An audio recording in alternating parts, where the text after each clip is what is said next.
End gold buyers, మీ కష్టాల్లో నమ్మకమైన మీ ఆత్మీయ నేస్తం. చర్చలకు వెళ్ళి పాకిస్తాన్లో కూర్చొని సౌదీ అరేబియా, ఈజిప్టు, టర్కీ నేతృత్వం వహించి ఇంకో పక్కన తెర వెనక చైనా, రష్యా, తెర మీద అమెరికా, ఇరాన్. ఎక్కడ జరిగింది? ఇస్లామాబాద్, పాకిస్తాన్ రాజధానిలో.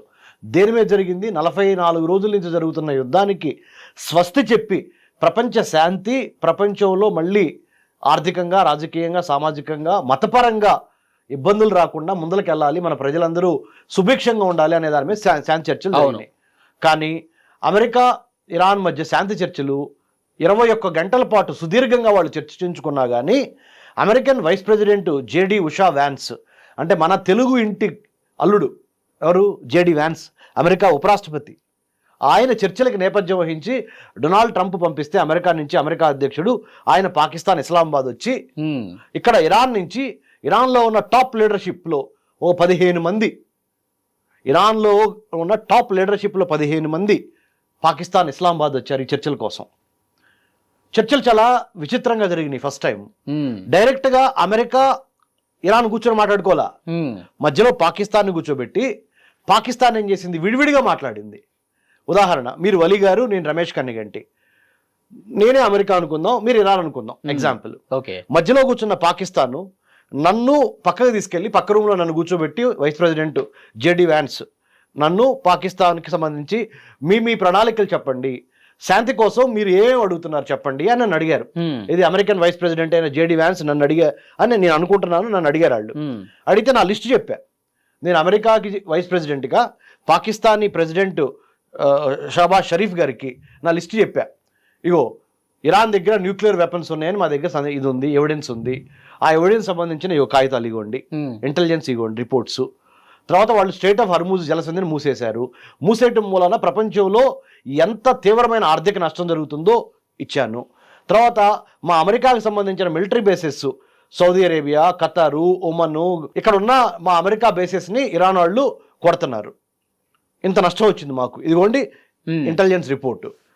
ఇట్లా చెప్పుకుంటా అమెరికా తన యొక్క చెప్పి, మరి ఇప్పుడు మేము యుద్ధం ఆపాలి అంటే ఇరాన్ మీద ఏం కావాలి అంటే అన్కండిషనల్గా ఇరాన్ స్ట్రైట్ ఆఫ్ హర్మూజ్లో వెళ్తున్న షిప్పుల మీద ఎట్టి పరిస్థితుల్లో టోల్ అంటే రుసుము వసూలు చేయకూడదు, డబ్బులు వసూలు చేయకూడదు షిప్పుల దగ్గర నుంచి.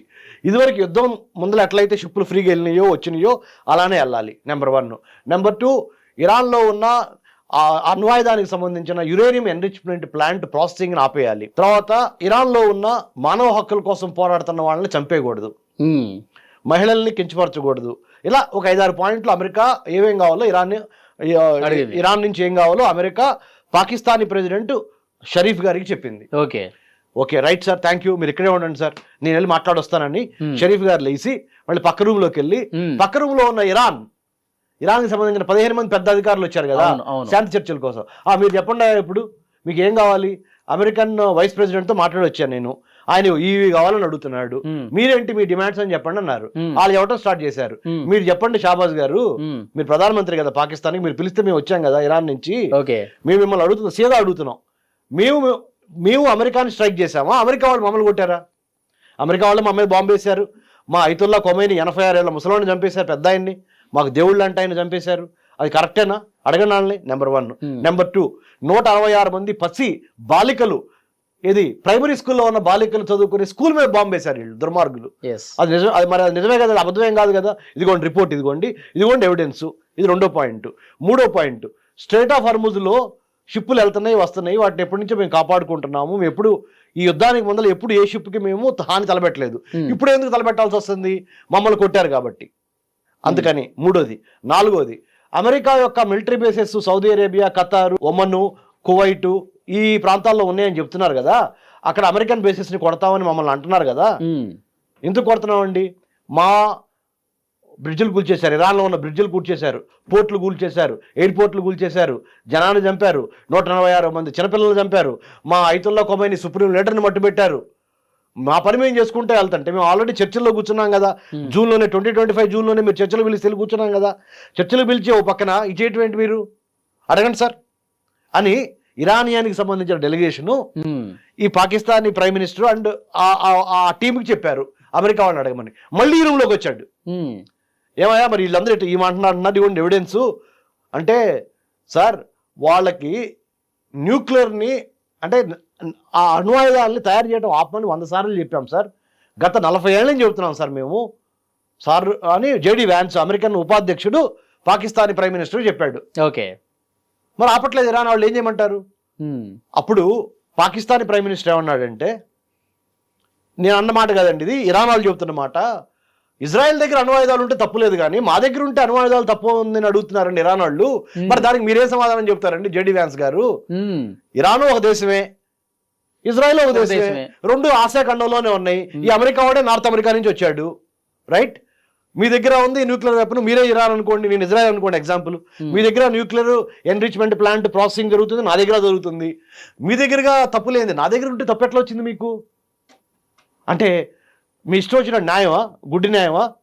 మనిషికి ఒక న్యాయమా? మతానికి ఒక న్యాయం తయారు చేసుకోవచ్చు. ఇది ఎక్కడ న్యాయం సార్? ఓకే, న్యాచురల్ జస్టిస్ అందరికి ఒకటిగా ఉండాలి కదా అని అమెరికన్ వైస్ ప్రెసిడెంట్ని ప్రశ్నించమని Iranian leadership Pakistani prime minister ద్వారా సందేశం పంపించారు. అది పాకిస్తానీ ప్రైమ్ మినిస్టర్ జేడీ వ్యాన్స్ను అడిగాడు, ఉపాధ్యక్షుడు, అమెరికా ఉపాధ్యక్షుడు జేడీ వ్యాన్స్ను అడిగారు, మరి ఇరాన్ ఎట్లా అంటుందండి అని. అరే బాబు, న్యూక్లియర్ వెపన్ తయారు చేసుకోవటము ఇజ్రాయెల్ది ఇరాన్ది ఒకటి కాదు. ఎందుకంటే Israel democratic country, Iran democratic country కాదు కదా, మతపరంగా పరిపాలించట్లేదు కదా. అక్కడ జుడాయిజం ఎక్కడ ఇజ్రాయెల్లో, ఇక్కడ ఇస్లాము, షియా ఇస్లాము ఎక్కడ ఇరాన్లో. ఇంతమంది మహిళల్ని బుర్కాలు వేసుకొని తిరగాలి, మీరు స్కూల్కి వెళ్ళకూడదు, కాలేజీలకు వెళ్ళకూడదు, పబ్బులకు వెళ్ళకూడదు అని ఆంక్షలు విధించట్లేదు కదా ఇజ్రాయెల్ వాళ్ళు. మరి మీరెందుకు విధిస్తున్నారు అని అడుగుతున్నారండి వాళ్ళు. ఎవరు? అమెరికన్స్ అడుగుతున్నారు ఇజ్రాయెల్ తరపున. మరి మీ సమాధానం చెప్పండి అని మళ్ళీ ఇరానియన్ లీడర్షిప్ని పాకిస్తానీ ప్రైమ్ మినిస్టర్ అని టీం అడిగింది. అడిగితే, సార్ మా మత విశ్వాసాల పట్ల మేము ఉంటున్నాము, మేము వచ్చి మీ ఇంట్లో పంచాయతీ పెట్టట్లేదు కదా సార్, మా ఆడవాళ్ళు ఎట్లా చూసుకోవాలో మీరు మాకు చెబుతారేంటి? మా ఖురాన్ ఎలా ఉందో దాని ప్రకారం మేము వెళ్తాం. వాళ్ళ తోరా, జూయిష్ తోరా లేకపోతే ఓల్డ్ టెస్టిమెంట్ వాళ్ళు నమ్ముతారు కదా, దాని ద్వారా వాళ్ళు వెళ్ళమనండి. మీరు ప్రజాస్వామ్య దేశం అంటున్నారు ఇజ్రాయెల్ని. ఇజ్రాయెల్ ప్రజాస్వామ్య దేశం అయితే 120 మంది పార్లమెంట్ మెంబర్స్ ఉంటే 120 మంది పార్లమెంట్ మెంబర్స్లో ఇతర మతాల వాళ్ళు ఎంతమంది ఉన్నారో చెప్పండి సార్. మేము ఇరాన్తో, ఇండియాతో ఎందుకు గొప్ప దేశంగా భావిస్తామంటే, మేము 140 కోట్ల జనాభా ఉన్న ఇండియాలో 540 మంది పైగా ఉన్న లోక్సభలో ముస్లిమ్స్ కానీ క్రిస్టియన్స్ కానీ మంచి మెజారిటీతో ఉన్నారు సార్.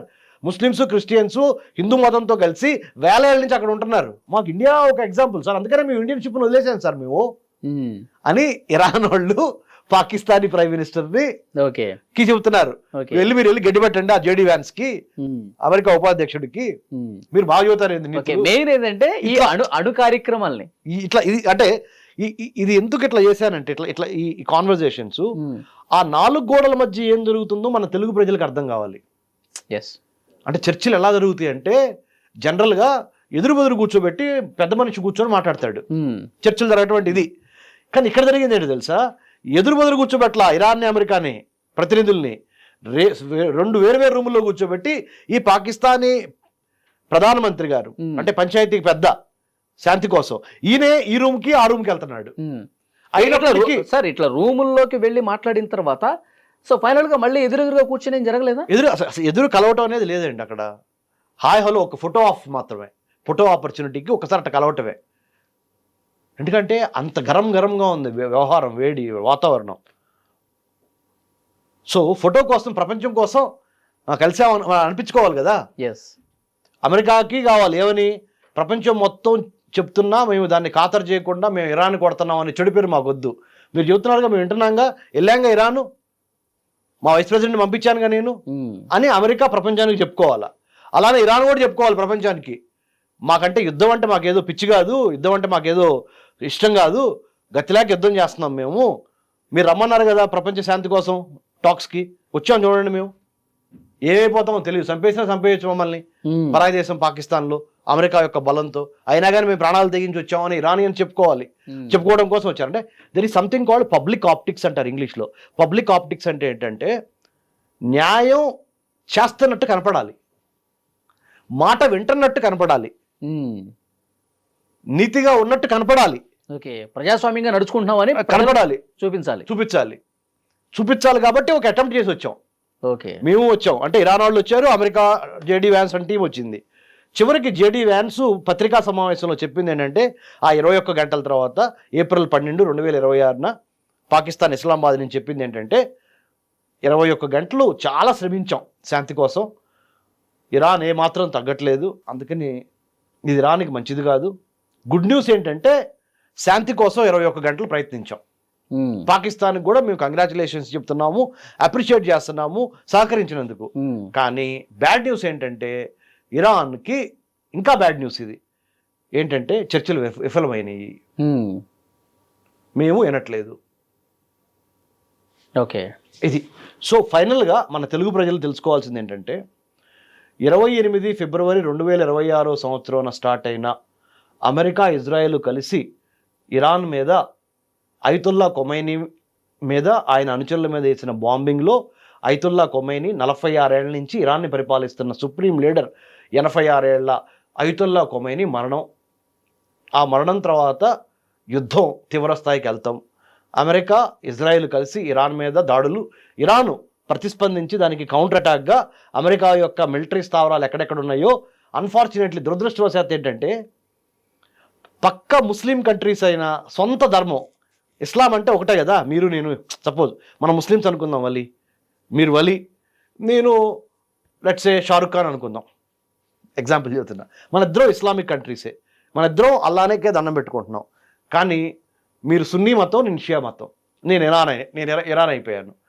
కానీ సున్నీ కంట్రీస్ అయిన మీ కంట్రీస్లో Saudi Arabia, Oman, ఖతారు, Bahrain, UAE లాంటి కంట్రీస్లో ఈ అమెరికా వాడి మిలిటరీ స్థావరాలు పెట్టుకున్నాడు.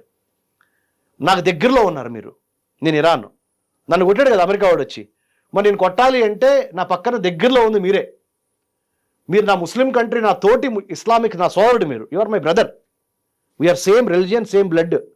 కానీ నేను మీ మీద బాంబింగ్ వేయాల్సి వచ్చింది. అన్ఫార్చునేటే కాదు అది, అంతేగా. అది ఇరాన్కి ఎప్పుడు అర్థమైందంటే ఫిబ్రవరి 28 నుంచి ఒక 1 వీక్ పాటు కొట్టేశారు అమెరికా స్థావరాలని, ఈ సున్నీ కంట్రీస్లో ఉన్న అమెరికా స్థావరాలను కొట్టేశారు ఇరాన్. ఒక సందర్భంలో క్షమాపణ కూడా చెప్పారు. ఎప్పుడు చెప్పారు? 1 వీక్ తర్వాత ప్రజాభిప్రాయము మిగతా ఈ గల్ఫ్ కోఆపరేషన్ కౌన్సిల్ కంట్రీస్లో అమెరికా స్థావరాలను కొట్టిన తర్వాత అక్కడున్న సున్నీ ముస్లిమ్స్ కూడా దెబ్బలు తగిలినాయి అమెరికా వాళ్ళతో పాటుగా. అప్పుడు ప్రజాభిప్రాయము ఇరాన్కి వ్యతిరేకంగా మారటం స్టార్ట్ అయింది.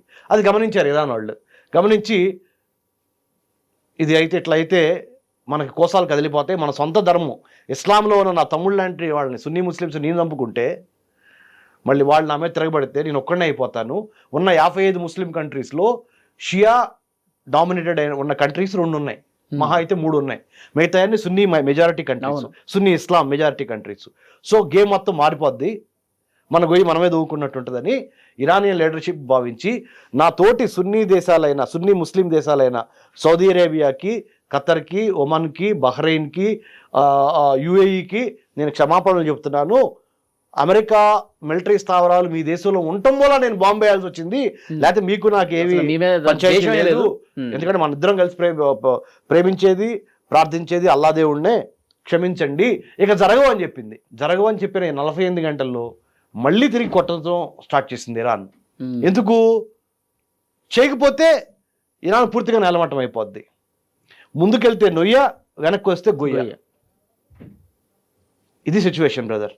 ఇలాంటి సందర్భాల్లో ఇప్పుడు ప్రపంచంలో ఇక జరగబోయేది ఏంటి అని ఆలోచించినప్పుడు అణు కార్యక్రమాన్ని వదులుకోవడానికి అయితే ఇరాన్ సిద్ధంగా లేదని చెప్పి ఈ చర్చల తర్వాత అర్థమైంది. అణు కార్యక్రమం నేను వదులుకోను, స్ట్రైట్ ఆఫ్ హర్మూజ్ జలసంధిలో వస్తున్న షిప్పుల మీద నేను టోల్ వేస్తా. టోల్ అంటే ఫీజు కట్టమని అడుగుతా. నాకు మిత్ర దేశాలకు సంబంధించిన షిప్పులు మాత్రమే నేను వదులుతా. యూరోప్కి సంబంధించి, అమెరికాకి సంబంధించి, ఇజ్రాయెల్కి సంబంధించిన ఏ షిప్ వచ్చినా ఆపేస్తా అని ఇరాన్ అంటుంది. అమెరికా ఏమంటుంది?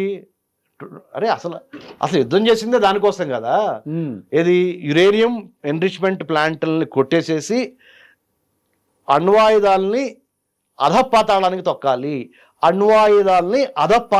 తొక్కాలి అనే జెండా మీదే కదా నేను యుద్ధం స్టార్ట్ చేసింది అమెరికా ఇరాన్ మీద.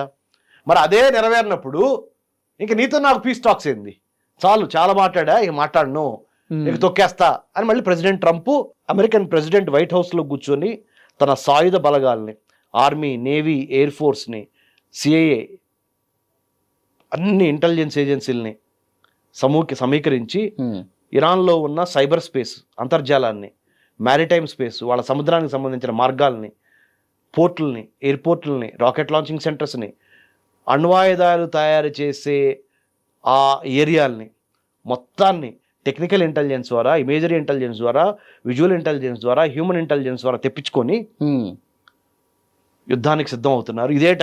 ఇదే టయానికి America is preparing for a bigger strikes, larger strikes, లేతల్ strikes on Iran. మరి ఇరాన్లో ఏం జరుగుతుంది ఇదే టయానికి? భారతదేశం నుంచి ఇరాన్కి ఒక 5 గంటల్లో ఫ్లైట్లో వెళ్ళిపోవచ్చు, ఓన్లీ 5 అవర్సే. ఇజ్రాయెల్ వెళ్తానికి 6 అవర్స్, ఇరాన్ వెళ్తానికి 5 అవర్స్.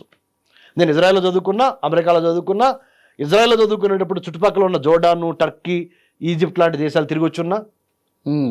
తమ్ముడు, నేను పేపర్లో చదివి టీవీలో చూసి చెప్పిన అనాలిసిస్ కాదు ఇది. అవును, మీకు అక్కడ వాస్తవ పరిస్థితులు తెలుసు, మీరు ప్రత్యక్షంగా మీ కళ్ళతో చూశాను. చదువు పిహెచ్డి చేశా.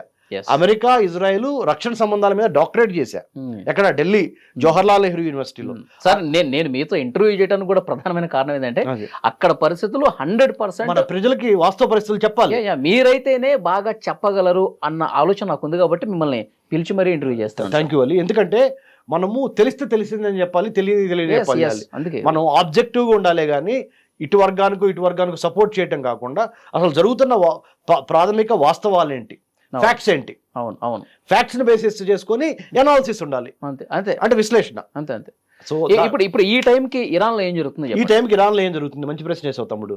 ఈ టయానికి ఇరాన్లో ఏం జరుగుతుందంటే, మొస్తఫా ఖమైనీ అంటే ఐతుల్లా ఖొమైనీ కుమారుడు తీవ్రంగా గాయపడ్డాడు కానీ ప్రకటనలు మాత్రం వస్తా ఉన్నాయి. ఆయన అంటే ఆసుపత్రిలో ఉన్నాడు ఇప్పటికీ.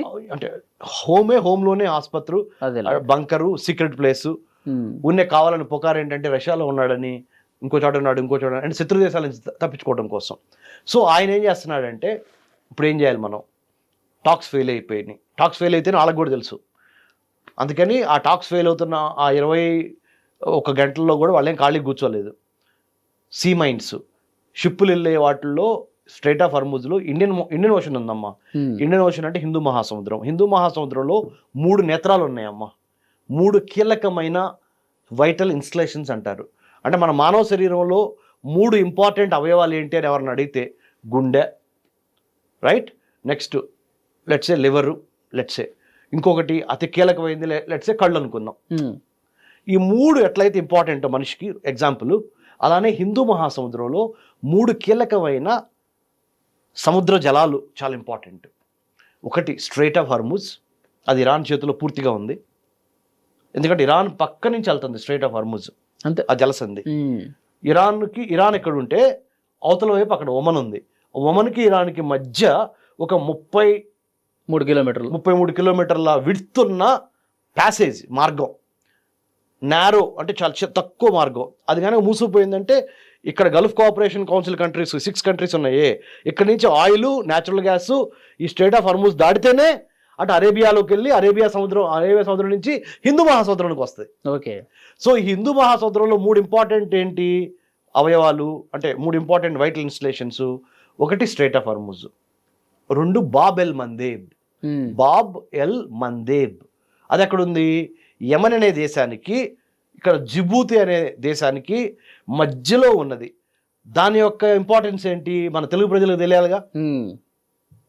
అతిపెద్ద మహాసముద్రము పసిఫిక్ మహాసముద్రం, రెండో అతిపెద్ద మహాసముద్రం అట్లాంటిక్ మహాసముద్రం, మూడవ అతిపెద్ద మహాసముద్రం ప్రపంచంలో హిందూ మహాసముద్రం. అట్లాంటిక్ రెండవ అతిపెద్ద సముద్రమైన అట్లాంటిక్ నుంచి షిప్పులు మెడిటేరియన్ సముద్రంలోకి రావాలి.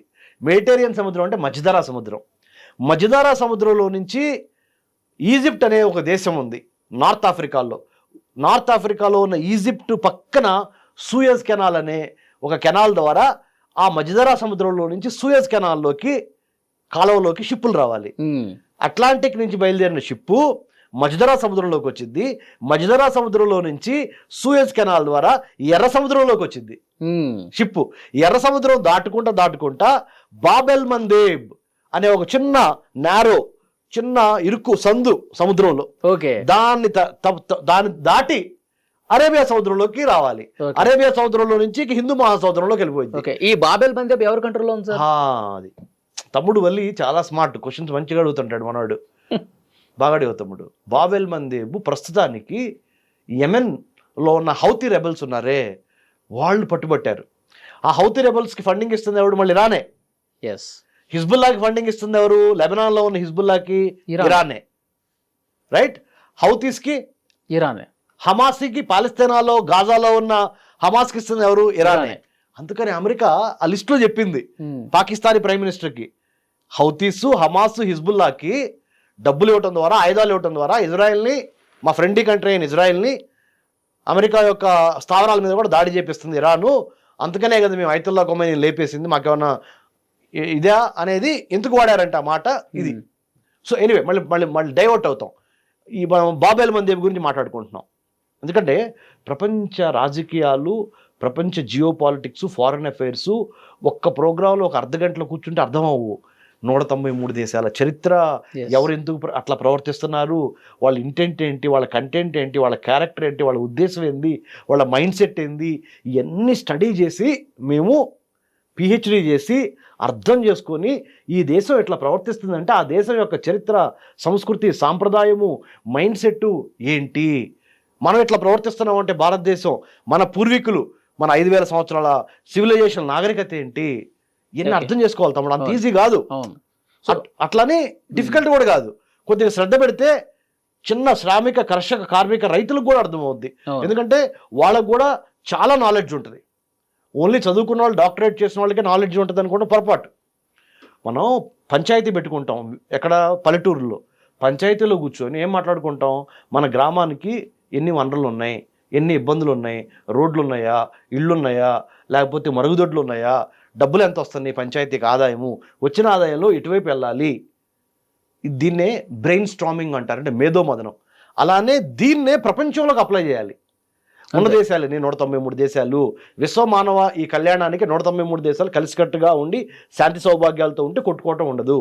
కొట్టుకోవటం లేకపోతే ఆర్థికంగా ముందరికి వెళ్తాము, రైట్, ప్రశాంతత ఉంటుంది. సార్, ఈ బాబెల్ మందేబ్ గురించి మనం, ఈ బాబెల్ మందేబ్కి ఎందుకు అదే అంటున్నా, ఈ బాబెల్ మందేబు, ఈ స్ట్రైట్ ఆఫ్ హర్మూజ్, ఈ రెండు మూసుకుపోయినాయి అనుకో, ఈ ఆర్థిక ప్రగతి, షిప్పులు ఒక కంట్రీ నుంచి ఇంకో కంట్రీకి వెళ్తాం ఆగిపోద్ది.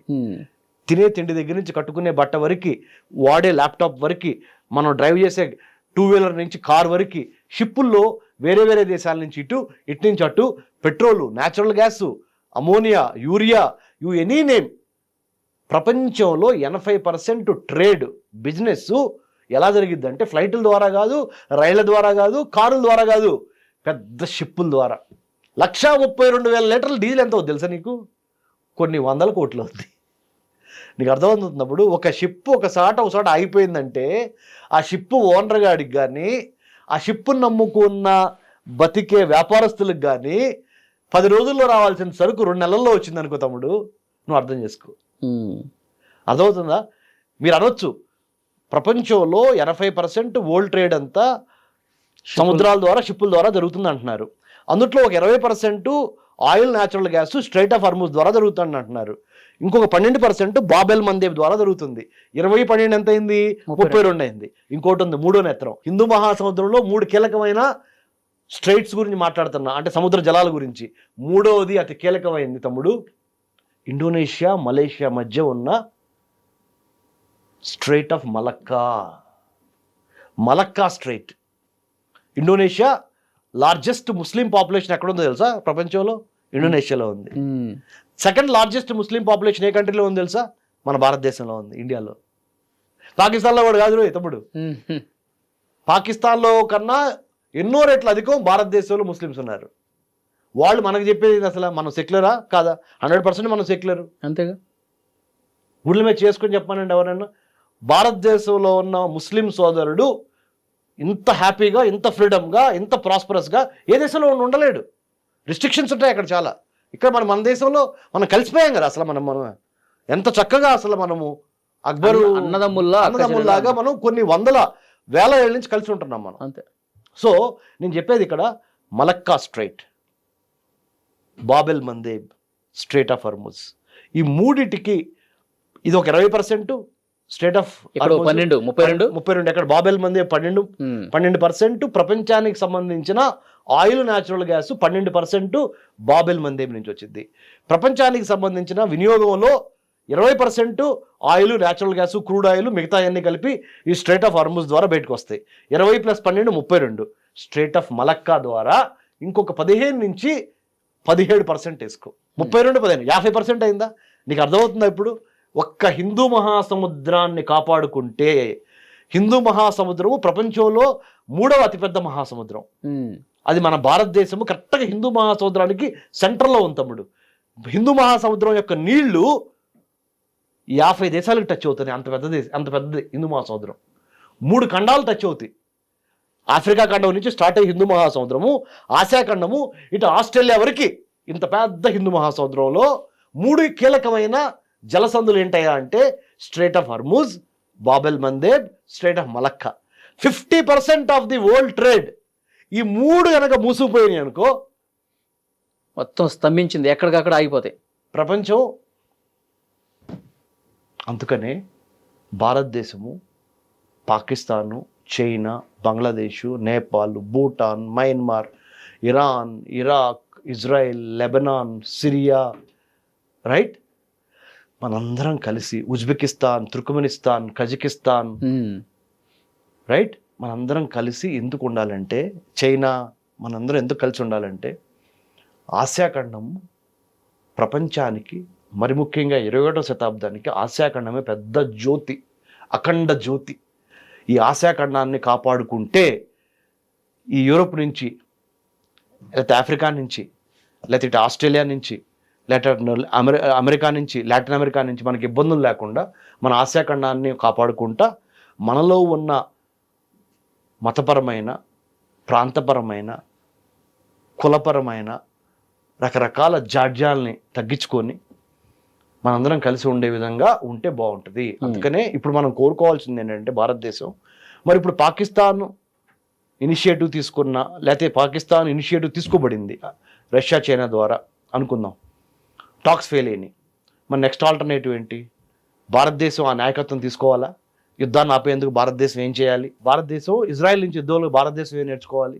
అమెరికా నుంచి భారతదేశం ఏం నేర్చుకోవాలి అనేది ప్రతి యువకుడు స్టడీ చేసి, యుద్ధం వచ్చినప్పుడు కత్తి పట్టుకుంటే కుదరదు, యుద్ధానికి రాకముందలే సాధన, ప్రాక్టీస్ చేసి, ఒకవేళ అలాంటి పరిస్థితి భారతదేశానికి వస్తే ఏం చేయాలి? సపోజ్ ఎగ్జాంపుల్, ఇవాళ ఇరాన్కి వచ్చిన పరిస్థితి భారతదేశానికి వస్తే భారతదేశం ఏం చేయాలి? ఒక సినారియో ఇది. రెండో సినారియో, ఇవాళ అమెరికాకు వచ్చిన ఇబ్బంది, లేదా అమెరికా ఉన్న సిచ్యువేషన్లో రేపొద్దున భారతదేశం ఉంటే ఏం చేయాలి? లేదా మూడో సిచ్యువేషన్, ఇజ్రాయెల్కి ఇప్పుడు ఉన్న సిచ్యువేషను భారతదేశానికి రేపు వస్తే భారతదేశం ఏం చేయాలి? స్ట్రేట్ ఆఫ్ హార్ముజ్ మూసుకుపోవటం మూలన భారతదేశానికి ఇప్పుడు ఇబ్బంది కలుగుతుంది. మనకి ఎల్పిజి గ్యాస్ సిలిండర్ల దగ్గర నుంచి నేను హోటల్కి వెళ్ళి అరే తమ్ముడు 4 రోటీ నాను ఏదో చికెన్ బిర్యానీ ఏదో పార్సిల్ చేయరా అంటే, సార్ క్షమించండి 6,000 రూపాయలు పలుకుతుంది సార్ గ్యాస్ సిలిండరు. 1,800 రూపాయలకు వచ్చే కమర్షియల్ గ్యాస్ సిలిండరు ఒక్క 1 monthలో 6,000 రూపాయలకి వెళ్ళింది సార్. అది కూడా మేము అతి కష్టమే సంపాదించుకోగలుగుతున్నాం, మీరు ఇన్ని తింటే మా వల్ల కాదు సార్. ఏదో సింపుల్గా ఏదో దాలు ఏదో 2 ఐటమ్స్ పెట్టామండి, ఒక రైసు, దాలు, ఇంత కర్రీ, అది తిని మీరు సర్దుకోండి అన్నాడు. అంటే నా కోసం కాదే, నేను ఫ్రెండ్స్ని తీసుకొని వెళ్తే జరిగింది ఇది. అంటే అర్థమవుతుందా తమ్ముడు?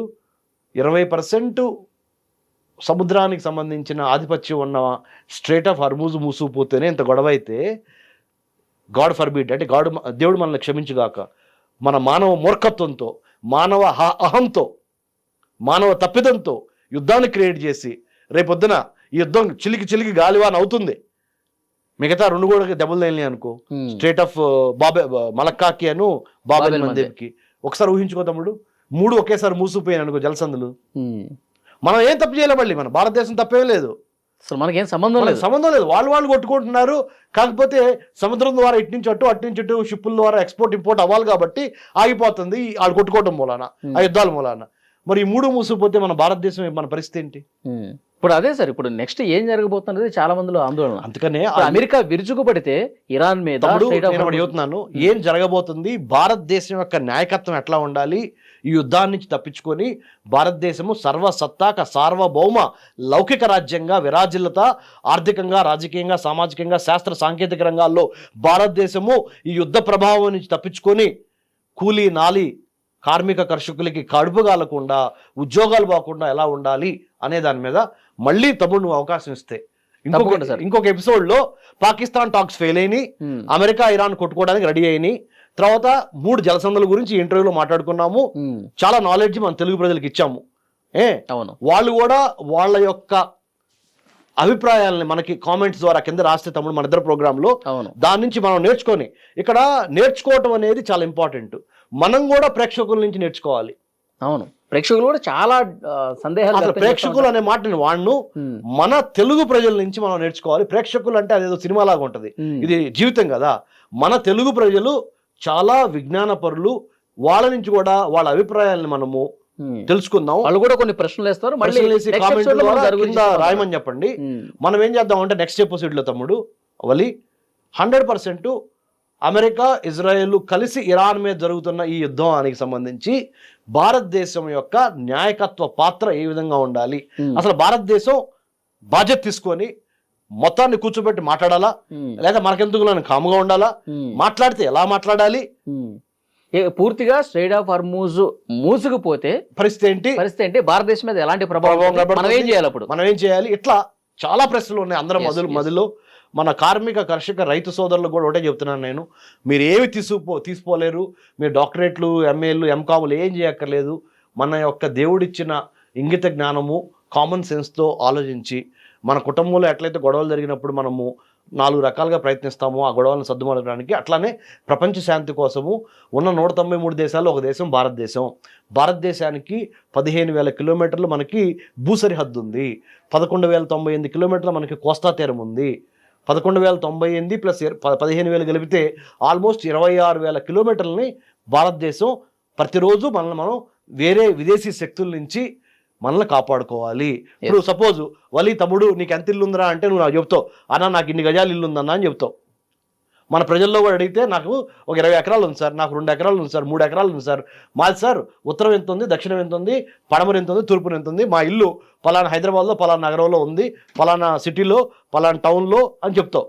అలానే మరి భారతదేశానికి ఎన్ని వేల కిలోమీటర్ల భూ సరిహద్దు ఉంది మరి తెలియాలిగా. మరి మనం భారతదేశంలో పుట్టి పెరిగాంగా, మరి తెలుసుకోవాల్సిన ధర్మం నీకు లేదా? నీ సొంత పొలం గురించి, నీ ఇల్లు గురించి, నీ అపార్ట్మెంట్ గురించి నీకు అంత జ్ఞానం ఉన్నప్పుడు, ఈ దేశంలో పుట్టి ఈ దేశంలో పెరిగిన పౌరుడిగా భారతదేశానికి, ఇండియా చైనాకి, ఇండియా బంగ్లాదేశ్కి, ఇండియా నేపాల్కి, ఇండియా మయన్మార్కి, ఇండియా భూటాన్కి ఎన్ని కిలోమీటర్లు మనకి భారత సరిహద్దు ఉంది, భూ సరిహద్దు. సరిహద్దులో పరిస్థితులు ఏ విధంగా అపాయం ఉంది, మన మిత్రులు ఎవడు, మన శత్రువు ఎవడు తెలుసుకోవాలి, వాళ్ళ మనస్తత్వాలు ఏంటి. ఇప్పుడు నీ ఇంటి పక్కన ఉన్న ఇరుగు పొరుగు వాళ్ళు ఏం మాట్లాడుకుంటున్నా గమనిస్తావు కదా. మరి అట్లానే భారతదేశం ఇరుపక్కన ఉన్న దేశాలు ఏంటి, ఇంకొద్దిగా దాటితే ఏ దేశాలు ఉన్నాయి అనేది మన అవకాశాన్ని పట్టించుకొని మనము ఒక అఖండ జ్యోతిగా భారతదేశము 2047 కల్లా 100 సంవత్సరాలు వస్తాయి భారతదేశానికి వయసు.